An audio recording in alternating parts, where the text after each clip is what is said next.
You know, when people say they want to rule the world, they often forget that before you can rule the world, destruction has to come with it. This is Tokyo Ghost, and we are slowly getting to the end of this amazing comic. But first off, if you don't want to get lost in the sauce, go check out my playlist. Now, let us begin by hearing the most ridiculous plan to rule the world. Picking up with Davy Trauma, hanging out with his best buddies. I'm not going to say their names, but you could tell who they are. They were some of the most hated men in history, and they could tell something was bothering Davy. This was his world. This was a technological world. So yes, they are dead, but in this world they are alive. They gave him counsel regularly, and right now they were wondering what his plan was. So he told them he was going to take control of everyone in the whole world, because everyone in the whole world has a little bit of nanites inside of them. When he does this, he's going to pick up the closest, sharpest object and plunge it in everyone's neck, ending the world once and for all. Even his own guys are like, bruh, that's a bit extreme. Why not just do it to the people who you hate, the infidels? He said, bruh, I'm a psychopath, not a racist. Check yourself, Hitler. And besides, they won't die for real. I'll bring everyone here into my world where I am God, and they would have to listen to me. That is my plan. The plan was very ridiculous, and no one felt this more than his enemies, because they didn't even need to know the plan. They just had a lot of pain, especially Debbie. She lost her partner, her life partner.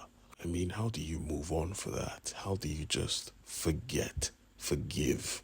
It shouldn't be possible. When she woke up, she was back on the ship with the boy she saved from the burning fires of Tokyo. But he had a look of disappointment on his face. You were supposed to be protecting me, but here I am treating your wounds, saving your life. You are a mess, and you didn't even get the guy that took my people from me. She tried to defend herself. I got flack. Nah, he wanted Davy Trauma, and it was also good that Dent was dead as well. He deserves it. She assured him that it will be done, but first of all, they need to find them. But there was no need. They already did. While she slept, he followed her with the ship. They were already in Tokyo, and it was unrecognizable. She couldn't walk properly, but she still had the powers of the land. She forged her own crutch with the wood, but this was meaningless. He clarified, bruh, you need an army. They have guns. They have people. You will die. But she smiled because she knew where to get an army. Don't worry, I got this. Now get ready. We're going to crash a party. And what a party it was. Anybody who was anybody was at this party. Celebrities, every single soul. It was a playground for adults, so to speak. And just before the festivities could start, our boy stops them. Davy had bad news. Flack was apparently sick, and he wanted them to party like it was their last day on Earth. He had a sad look about him, but everybody listened regardless. Him, on the other hand, was heartbroken. I mean, this was his big day. He had basically won everything he wanted to win. Why did he feel empty? This didn't seem like the end. It got so terrible. He went back to the corpse of his own mentor just to talk to him, give me a reason to smile. But he didn't reply. Someone else did. The animals did. He was shocked. I didn't order no birds. And that is when he knew she was here. That is when he knew what he was missing. A boss battle. Let's do this. You must be feeling like such a good girl, but remember, all this is your fault. A war was about to break out. A war that will change Tokyo forever. He had all the guns, he had all the people, and worst of all, he had hacked every single one of them.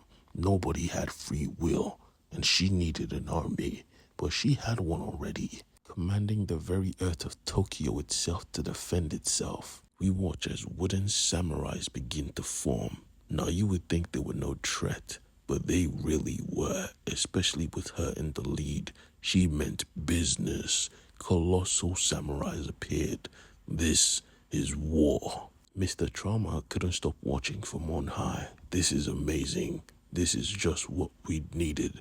We see the samurais at work, with wooden blades. They were tearing people apart. And well, she knew what to do. She knew how to handle business. Anyone that Davy would hack, she would take care of them quickly. And I mean, with the quickness, she commanded the earth to rip them apart from the inside out.